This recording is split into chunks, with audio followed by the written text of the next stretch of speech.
almost every time they said, "Oh my God, there's no more factory work. What are these people going to do?" And there was always something, and it was always better. There are a lot of experts that are today saying that this time might be different. There might not be, if there's so many jobs being displaced all at the same time, nothing is safe. Like even the creative jobs are not safe. And it's also kind of scary that every day is kind of getting better and better, and one day it probably Mhm. might come for me. Like right now it is coming for someone else, it is replacing maybe a typewriter job or someone else's job. Mhm. But when it's going to come for me, right? What I'm going to do then, right? Absolutely. All right, it's coming. Right. It's coming for the lawyers. It's coming for the analysts for sure already, which what we talked about. And it's also coming eventually for the executives, for the decision makers. It's Mm-hmm. already replaced supervision in many call Mm-hmm. centers. The Mm-hmm. supervisor is actually an algorithm, or in a sense, AI robot that is doing the live supervision of call centers. Originally, they would say, "Oh, well, the computers are going to take over all the boring stuff, and we're just going to be creative." But Right. the computers can generate the output. I don't want to say the computers can be creative. That maybe is not a true statement today, but the computers, but they can mimic the output of what you expect from a creative. The scary part that we all talk about is that our jobs, the kind of what we consider the thinking part, the decision making, is also being automated. There's some law tech out there.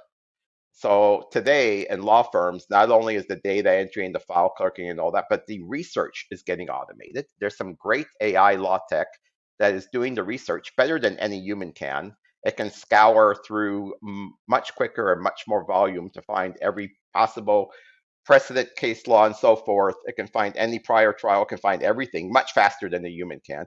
Before, a human would go to a search engine that was a legal search engine for their whatever subscription they had that they pay a lot of money for, and search for those and then find those cases, look at them, read each one, try to find the relevant material.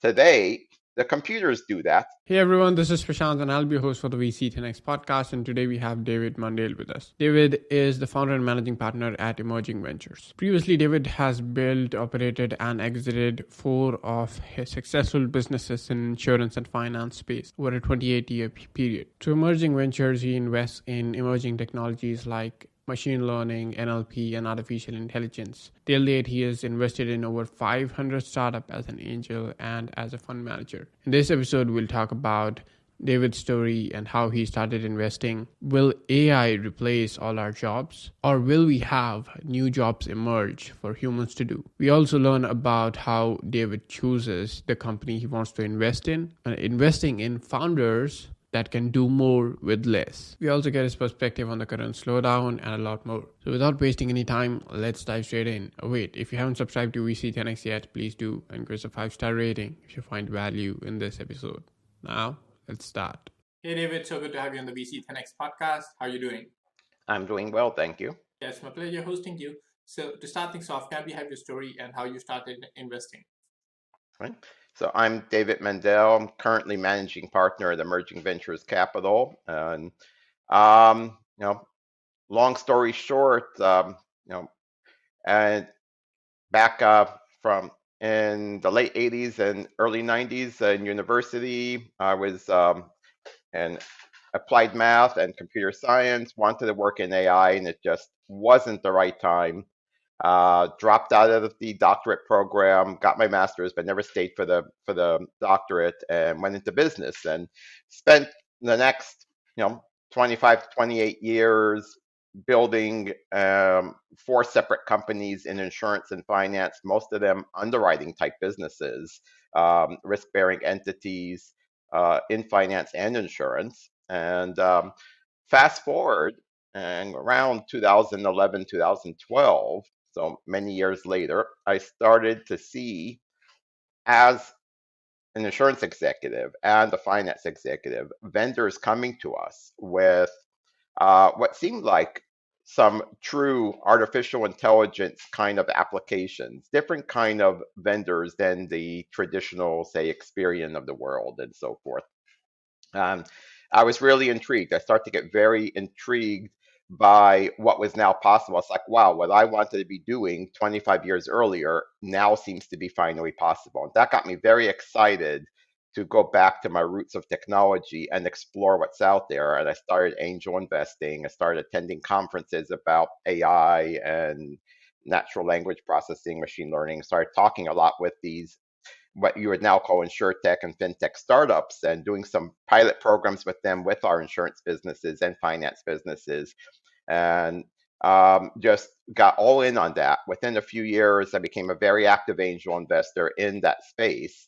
And the rest is kind of history. By 2014, I decided to exit the businesses that were remaining. By then, I've already exited previously two other businesses, and I had at this time a subprime auto lender and a auto insurance underwriter, which was the second largest non-standard auto insurance writer in California at the time, Alliance United Insurance Company. And we got investment bankers, did a process, exited both businesses, and I became a full-time investor. And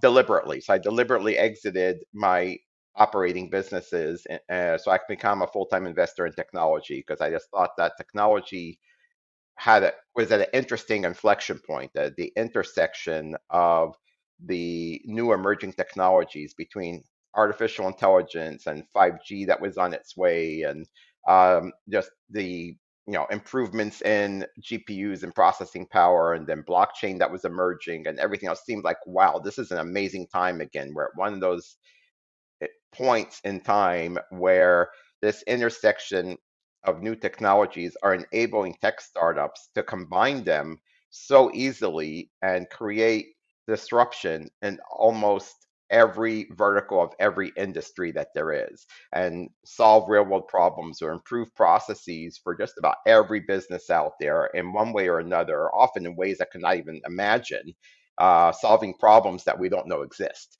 And when you dig deep into these different businesses, so it's just amazing to hear these stories each time. And I love going around to all the pitch events, accelerator programs, and learning what these businesses are solving. And I became a very prolific angel investor. I've invested, by 2019, I've already invested in over 500 startups. And that's when, I told the story to enough former associates from my prior life, where they're like, oh, that's cool. I want to do that too.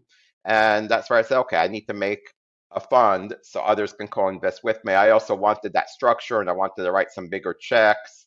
So it was getting very competitive by that time. So that's where Emerging Ventures was born from. Fund one was a small kind of proof of concept fund. I pulled together, under 30 former associates as limited partners. So we formed this partnership and pulled our money, and that was fund one. And I just kept on doing what I was doing as an angel investor. But what was on thesis, I did through the fund. And we wind up making 28 investments in about a year and a half from fund one. Needless to say, that cut into COVID. We started pre-COVID, and actually seeded most of the fund during COVID. About a third of it was pre-COVID, and two-thirds of it post-COVID, during COVID. And so that was interesting to watch that happen. And then that was done, and the automatic response was, okay, Fund two. So we started Emerging Ventures Fund two in early 2021, and decided to make a slightly larger fund, and that will have a 3-year investment period, kind of a traditional structure. And that's where we are today. Fund one has raised and deployed more than half of what, so we have slots for about 75 investments in Fund two. And we already made 41 investments, and there's 3 that are going through due diligence for the past few months that we may or may not pull the trigger on, at least 1 or 2 of them. But we already deployed 41, and we're still looking to bring in a few more limited partners on to invest with us, and we're still looking to fund more. But that's kind of the origin story and where we are today. Yeah, that's an incredible story. And since you have had that investing thesis of around emerging technologies like artificial intelligence, ML, and Since right now, while we are talking, we have had some really interesting developments in the world of AI, wherein Hmm. OpenAI has come up with and basically opened it up to public, a product called ChatGPT, wherein you can basically Right. interact with the AI, and it gives you pretty credible and pretty good answers to whatever you ask it to do, and Hmm. which would probably take a lot of work for a human to do that. It produce the same level of output. So how do you look at that, and how do you look at the implications of this?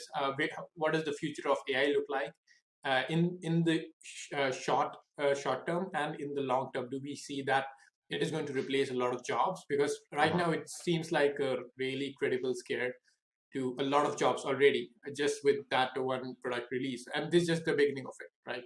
So how do you look at things as an investor? Yeah.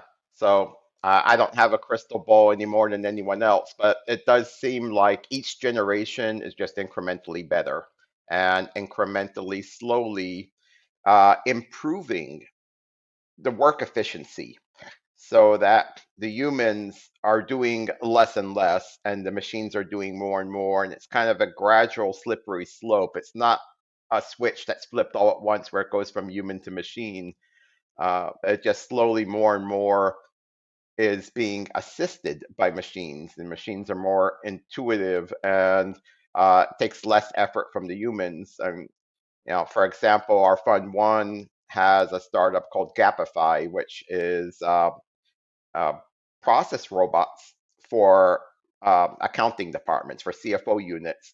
And so we had all these accounting packages, and they do all this work. And humans had to do a lot of taking data out of one system and running Excel, and then creating journal entries in other systems, and then maybe doing some other double checking with third systems and balancing and work. And the CFO's role is still the CFO's role, but maybe a CFO, instead of a team of 30 people, can have a team of 10 people, because these new softwares that kind of behind the scenes do a lot of the manual labor. What used to be manual labor, really, it's not a lot of thinking labor. It's a lot of repetitive tasks of taking data from one system, matching it with data from another system, doing the reconciliations and so forth, taking, say, banking data and matching it with general ledger data. It's all just manual labor, really. It's a process. It's mechanical.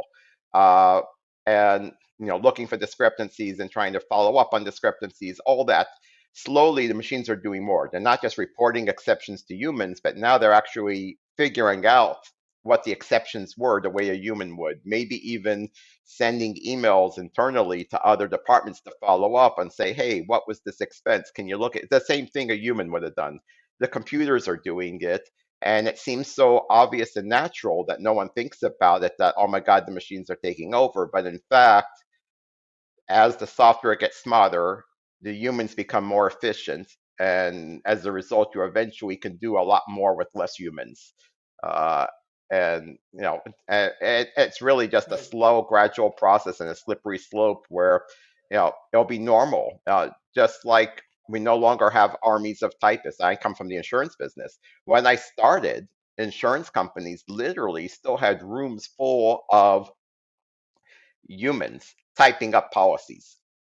They weren't all computer generated. There is actually, in some parts of the industry, rooms full of humans that were typing up policies. Uh, until just, you know, the early 2000s, almost all indexing of images was done manually. They would have, they got into digital. They went from paper files. When I started, it was paper files. We had file rooms that were humongous, and we would have maybe 20, 30 file clerks running around, pulling files out, giving them to underwriters, bringing them back to the file room, putting cards in to show that a file was checked out. I mean, it was a crazy operation. That obviously went away and got replaced with kind of clunky scanners and large hard drives to store them on. And then in the document management system, the indexing of all those scanned items was manually. You had rooms full of people typing in, labeling those with policy numbers, insured's names, whatever. And the same was true in every other industry. That, of course, eventually got replaced with the system automatically. using OCR and using barcodes and everything else. Just today, there's practically no human indexers for that kind of work. It's almost all automated. It all gets matched up to policies, and it's expected to be that way. And no one ever expects to have a room full of humans that are doing that. Data entry per se. So that's where, like you said, you're correct. That slowly but surely, um, the human labor is moving upstream and the computers are taking over. The scary part that we all talk about is that our jobs, the kind of what we consider the thinking part, the decision making, is also being automated. There's some law tech out there. So today in law firms, not only is the data entry and the file clerking and all that, but the research is getting automated. There's some great AI law tech that is doing the research better than any human can. It can scour through much quicker and much more volume to find every possible precedent case law and so forth. It can find any prior trial, it can find everything much faster than a human can. Before, a human would go to a search engine that was a legal search engine for their whatever subscription they had that they pay a lot of money for, and search for those and then find those cases, look at them, read each one, try to find the relevant material. Today, the computers do that. They check the cases, they find the relevant part, they quote you what you need, they kind of write up your paper for you, give you the answers. The same thing with responding to routine inquiries, filing inquiries with the courts. There's a startup that we looked at that was automating the whole process of managing court filings, logging into every portal and dealing with managing appearances, responses, everything. Instead of paralegals, more efficiently, nothing slipping through the cracks, no one ever forgetting to follow up on the deadline. And so slowly, yes, in every field, everywhere that's being done, and we've seen it. Not just the cool stuff, not just the automated drones and the autonomous cars and all that, which is coming too. And obviously, truck drivers being replaced with autonomous semis. That's the things you see on TV, and that's the media headlines. But the boring stuff behind the scenes is being replaced as well. Right, right. And on one hand, it's pretty exciting to see that okay, technology can do so much for us, but on the other hand, it's also kind of scary that every day is kind of getting better and better, and one day it probably Hmm. might come for me. Like right now, it is coming for someone else. It is replacing maybe a typewriter job or someone else's job. Hmm. But when it's going to come for me, right? What I'm going to do then, right? Absolutely. All right, it's coming. Right. It's coming for the lawyers. It's coming for the analysts for sure already, which what we talked about. And it's also coming eventually for the executives, for the decision makers. It's Mm-hmm. already replaced supervision in many call Mm-hmm. centers. The Mm-hmm. supervisor is actually an algorithm or, in a sense, AI robot that is doing the live supervision of call centers. Yeah, that's interesting. And so, do you think that there are going to be newer professions that will emerge? Like we said, like there is typewriters that are not anymore relevant, so Hmm. they're probably employed in other professions now. So, do you think it's the same thing is going to still happen? That there are going to be better professions emerging for humans to do Right. and earn a living, or another thing can happen is that while machines are doing probably most of our work, we can probably earn universal basic income because everyone cannot have an Mhm. opportunity to get employment, Yeah, right? that's the political side of it. I don't Right. want to get into that, whether Sure. UBI is good or not. There's a lot of experiments going on. That is the Mhm. big question. To say every prior revolution in technology has created new jobs. Every time they said, oh my God, there's no more factory work. What are these people going to do? And there was always something, and it was always better. There are a lot of experts that are today saying that this time might be different. There might not be, if there's so many jobs being displaced all at the same time, nothing is safe. Like even the creative jobs are not safe. We have tech startups that are doing they're replacing ad agencies. They're doing automated content generation and automated high volume A/B testing on social media and with, say, Google Ads and everything of different content, both graphic and text, to see which get the best response and a much higher volume or frequency and efficiency than humans could. So it replaces ad agencies and the analysts at ad agencies that would do this work.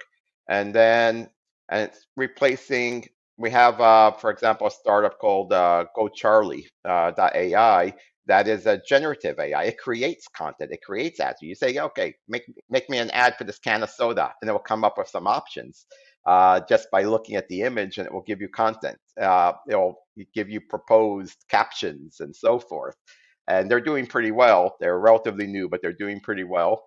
And it's amazing. It's quite mesmerizing. Like you're talking about the TP3 and all that. This is the same kind of technology, but it's their kind of narrow application. So the actual creative part, I'm not an investor in any of these, but we've seen the generative AI that generates art, and it can generate art in the style of any master. And some of that is pretty darn good. Uh, I'm not a huge art aficionado, but from those who are, there's experts who are going gaga over this, where they look at some of that and they're like, wow, you know, that looks like so and so's work. I would, there's some really amazing. So the question is, even originally they would say, oh, well, the computers are going to take over all the boring stuff and we're just going to be creative. But Right. the computers can generate the output. I don't want to say the computers can be creative. That maybe is not a true statement today, but the computers, but they can mimic the output of what you expect from a creative. If they can generate original music, like original, there is a startup I looked at that does original music scores for movies much more efficiently. As far as creating just the right ambiance, the right dynamics, the right like crescendos where you want to, emphasize some dramatic scene coming up and so forth. It completely generates original um, music that is completely synced to a particular scene, and it does it instantly. Uh, Work that would take days for a human, it does in minutes. And it does it often what they would say better, depending on how you find better for that. But that the end quality is more than acceptable to the highest standards of film production. Right, right, absolutely. Yeah, we are living in very exciting times, and a kind of a flip side of that coin is kind of scare. But I think we're going to be just fine. Will have more professions emerge, and we'll be doing better work than what we are doing right now, and involved in more meaningful professions, right? And talking about the fund aspect, so the pitches that are coming to you, how Mhm. on what basis are you evaluating these Yeah. investment opportunities? What do you look for in a company before Mhm. making the investment decision? Yeah, good question.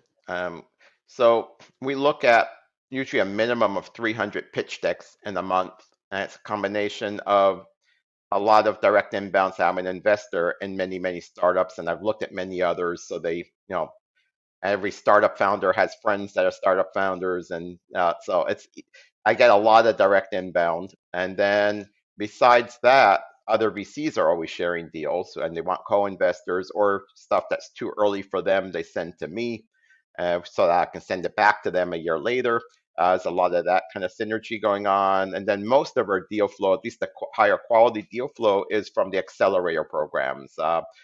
Over the years, I've looked at hundreds of programs throughout the world and found the ones that I really like over time and continue to attend those and follow those and provide mentoring and so forth, get involved with those and shy away from the ones that obviously weren't a good match for us because we don't have infinite time. So we see hundreds of pitches and can easily dismiss most of them because first we need them to be on our thesis and then to say what we're looking for. What we look for is execution. It really comes down to one word. It comes down to execution. I want them to do a lot with uh, a little time and a little money. It's just some startups are amazing at just getting shit done. Uh, I just completely amaze me. I'm completely awe and I'm kind of jealous compared to when I was in business and how fast they can get stuff done.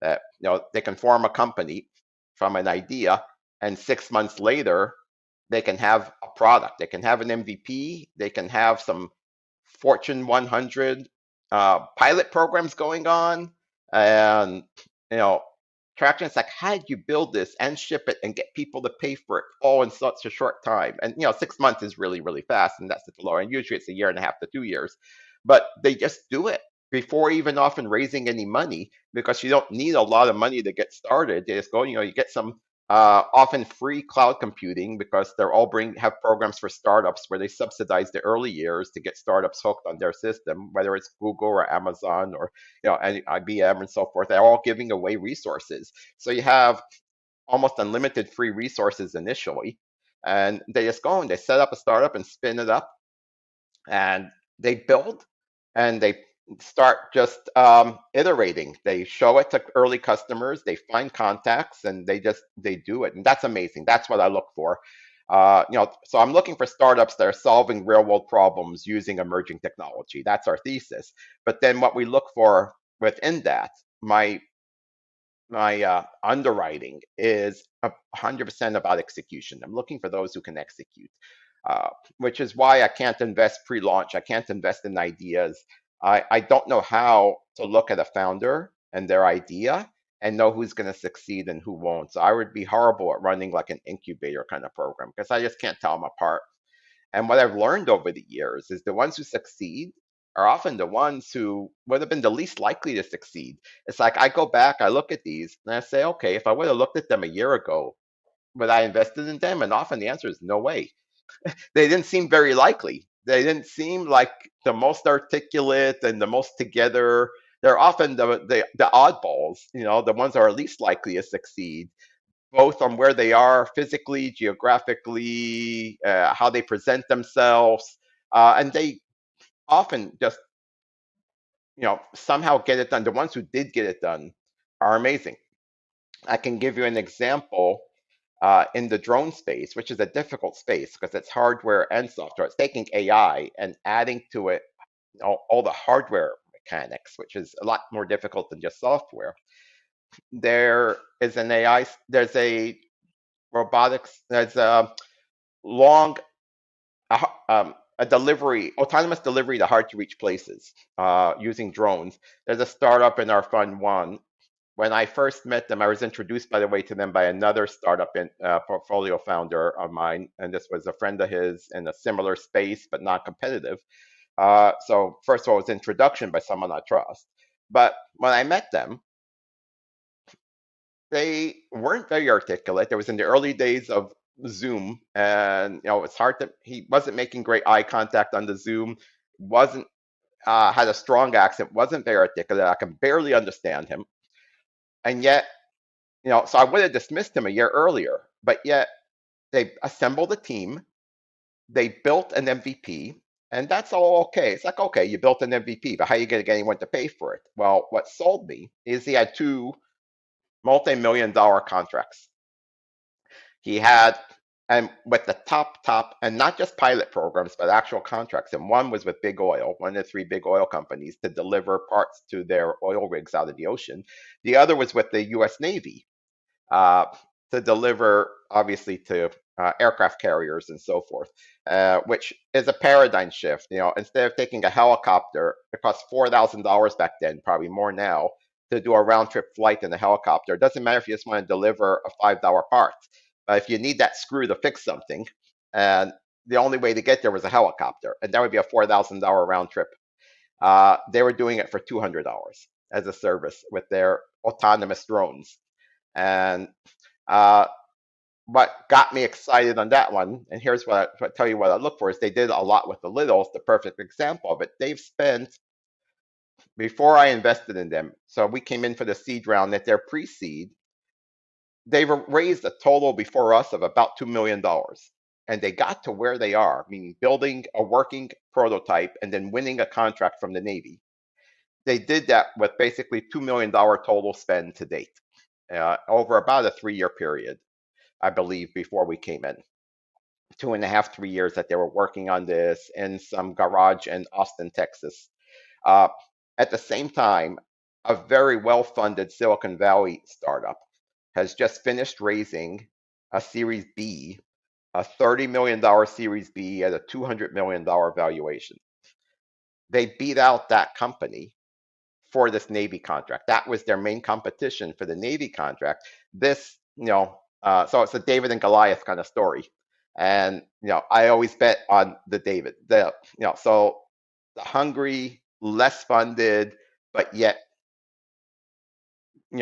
very high execution. I Yeah. bet on them. And and since they've done well, they've gone on to raise a large Series A about a year later, and they've renewed their Navy contract. They eventually last year got full authorization to autonomously land. They were the first private company ever to get, uh, according to one of their press releases, to get permission to land autonomously on an aircraft carrier, on a live working aircraft carrier in the ocean. So they're and we'll see. I mean, nothing is for sure. We'll see what anything can happen. But that's an example of execution. They took a lot less money than their competitions, and in a short period of time, built something that outperforms the competition. So that's who I choose to bet on. I bet on the guys who do more with less. And when someone comes to me, I see a pitch deck that says, "Oh yeah, we've been doing this research, and we spent $5 million in 6 years. We secured all these patents, and now we want to raise around so that we can hire a team and build an MVP." It's like, no, thank you. Because I have all these startups that in 18 months just built it. Why? With a lot less money. So I don't want to invest in the guys who are maybe coming out of academia or maybe coming out of another enterprise, large, where they're doing things slowly, where they feel like, oh, we write these business plans and then we do our research, and then eventually 5 years later, after we spent $5 million, we're going to hire a team and build an MVP. It's like, no, you just build it. So that's a disconnect in mode and thinking process. So 100% we look for execution, nothing but execution. And of course, I mean, that's not enough. Of course, they have to be able to be venture scale. It has to be the right kind of product for the right industry. It has to show that they can scale. But everyone always shows a large SAM and TAM, and everyone shows that, oh, this could be billions of dollars and this and that. So that's a kind of a given in every startup pitch. But what differentiates them is about how much have you done, how quickly have you done it, how little money have you done it with, how nimble are you, and it's especially going to be important now when fundraising is harder. They need to be able to make money stretch out. They need to be able to make what they have in the bank go further. Right, absolutely. Yeah, that's completely true. Like right now, like the funding environment isn't very good for founders. You can just go out there and everyone will give you money. It's harder than it was before, right? So you got to be more careful with how you're spending your money, and like you said, do more with less. Right? That's the way to go right now. And my last main question for you would be, before we move on to the rapid fire round, like is, since you have been investing for so many years and you have had your own companies before, Uh-huh. so I want to understand what changes do you wish to see in the startup ecosystem and the VC ecosystem in general? Hmm. Not sure I'm looking for, if I'm wishing for any changes. I'm glad in some way that the crazy Silicon Valley rush and valuations is over. I mean, everyone being able to leave a startup and start their own and get instant funding was kind of crazy. It was unsustainable. So I'm glad that that era is over. I am concerned about what next year brings. I hope it doesn't just go to the other extreme. The pendulum always swings too far in the other direction, and that's what I'm fearful of. I'm hoping we have a soft landing, and that, I mean, I guess for selfish reasons, I have a portfolio of hundreds of seed stage startups, and I want them to be able to raise their Series A. We already had two this year that were supposed to raise a Series A. They were on track for it to hit all the milestones. And then as they're going through the process, the kind of goalposts moved under their feet, and they either had their term sheet withdrawn last minute, or were just unable to even get the term sheet that they were kind of promised before that would be a no problem if they hit those milestones. And they're now scrambling, and at least one of them is going to shut down because they ran out of cash to make payroll, which is unfortunate. It was a really good company. The other one's raising an insider bridge round, and it seems like they're getting support from that, and we'll see what happens next. It's unfortunate. hopefully next year doesn't get worse and next year goes back to some new normal. A lot of that I think will depend on the macroeconomics, and I have no idea where that's going to be. So what worries all of us is, if that there may be a complete freeze. We hope there isn't. We hope that it, there's still a lot of money out there in venture, but the firms are sitting on it to kind of support their own portfolio companies. So they're holding back on making investments in new portfolio companies. At least that's what we're hearing. We're hearing that they're being, the startups that we're talking to, the founders I'm talking to every day, when they go out there, they're all saying, yes, we're investing, but we're holding off right now because we're concerned because we have our own portfolio companies that we want to reserve this money to support. So we're kind of holding back on releasing money to new companies and adding to our portfolio, even though we're continuing to look at portfolio companies. So, if we have this conversation in 3 months, maybe we'll have some more clarity. As of today, it's a big uncertainty. Right, absolutely.